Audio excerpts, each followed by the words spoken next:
Dalam hidup, tak semua perjuangan langsung berbuah manis. Kadang harus lewat jalan berlubang, motor bocor, dan hati yang sabar menanti.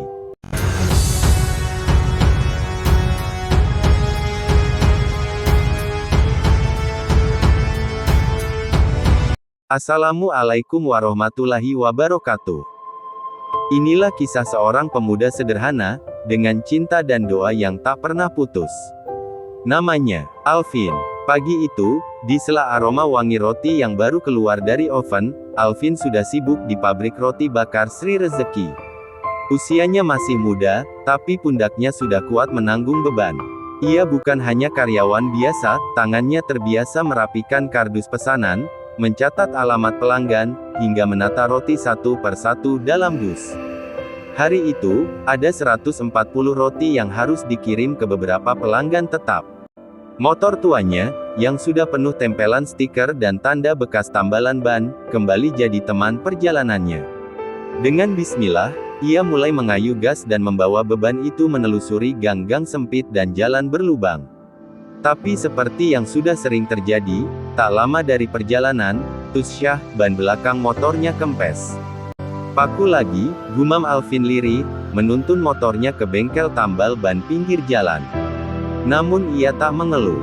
Setelah selesai ditambal, ia kembali melanjutkan pengiriman. Waktu berjalan, dan peluh bercampur dengan debu jalanan. Satu persatu roti berhasil ia antarkan, walau beberapa pelanggan mengeluh telat atau roti agak dingin. Ia hanya menunduk dan menjawab, "Maaf ya Bu, saya akan lebih hati-hati besok." Dan saat ia hendak kembali ke pabrik, telepon dari pelanggan lama datang. "Mas Alvin, bisa kirim lagi? Tadi lupa pesen tambahan. Tapi kali ini dikirim ya, gak bisa ambil ke toko." Wajah Alvin langsung cerah.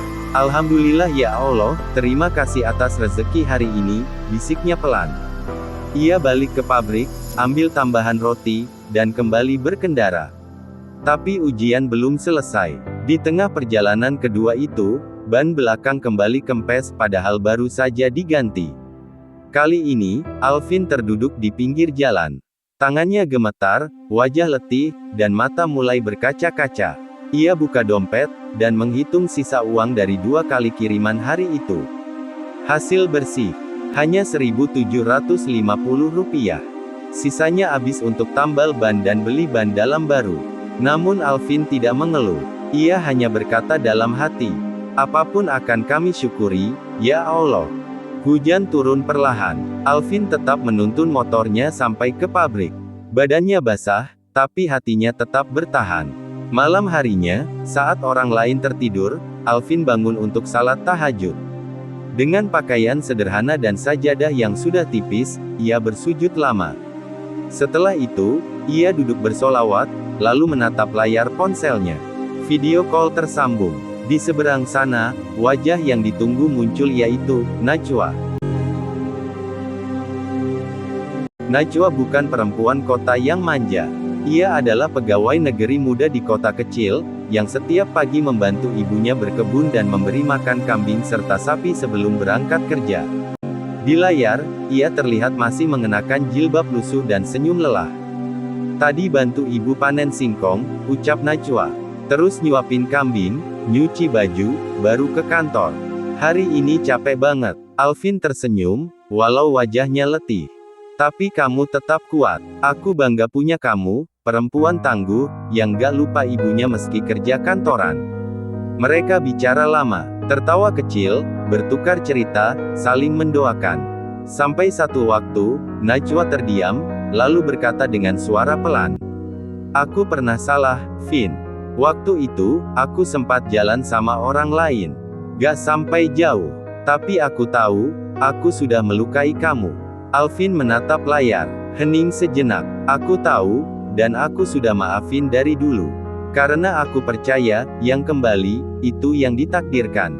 Najwa terisak. "Terima kasih, karena kamu tetap doain aku." Di sisi lain, Alvin juga diuji. Di pabrik, beberapa pelanggan perempuan kerap datang dengan senyum manis dan ajakan ngobrol. Wajah mereka cantik, wangi parfumnya semerbak. Tapi Alvin menjaga diri. Ia tahu, godaan bisa datang dalam bentuk apapun. Tapi cinta yang sedang ia jaga, bukan untuk dipertaruhkan. Setiap sore, saat pekerjaan mulai reda, Alvin naik ke lantai 2 pabrik. Di sana ada dapur kecil dari semen kasar, satu kompor gas tua, dan beberapa panci sumbangan dari teman kerja. Ia biasa masak untuk teman-temannya, tempe goreng sambal mentah, mie goreng irit sayur, atau nasi goreng dengan sisa ayam semalam. Tangannya cekatan, kadang sambil bersolawat, kadang sambil menyanyikan lagu lama. Teman-temannya datang, membantu mengiris bawang atau cuma duduk menunggu. Masakan Alvin emang beda, biar cuma tempe, tapi kaya bumbu dan hangat suasana, kata salah satu teman. Bagi Alvin, itu bukan cuma tentang makanan. Itu caranya berbagi rasa sabar, rasa syukur, dan rasa cinta, yang ia simpan dalam doa setiap malam. Malam kembali datang. Video call dengan Najwa kembali jadi penutup hari. Mereka tertawa, saling menguatkan, meski kadang sinyal putus-putus dan suara terdengar robotik. Tapi cinta mereka tetap utuh. Sebelum tidur, Alvin menuliskan pesan kecil di catatan kertas di dinding kamarnya. Ya Allah, jika bukan hari ini kau beri bahagia, maka kuatkan aku sampai esok tiba. Dan seperti biasa, alarm subuhnya sudah disiapkan. Kadang, rezeki tak datang dalam bentuk uang besar, tapi dalam bentuk tambalan ban yang cukup, roti yang habis terjual, atau telepon dari seseorang yang tak pernah lupa mendoakanmu. Dan jika hari ini hanya 1.750 perak yang kau bawa pulang, mungkin esok, Allah sedang siapkan bahagia yang tak terhitung nilainya. Terima kasih sudah simak sampai tuntas, semoga bermanfaat dan menghibur hari-hari kita. Sampai berjumpa di video kisah selanjutnya. Akhirul kalam, wassalamualaikum warahmatullahi wabarakatuh. Cinta yang baik bukan yang datang cepat, tapi yang datang dengan niat dan keberanian untuk menikah. Inilah sebuah kisah, Alvin dan Najwa.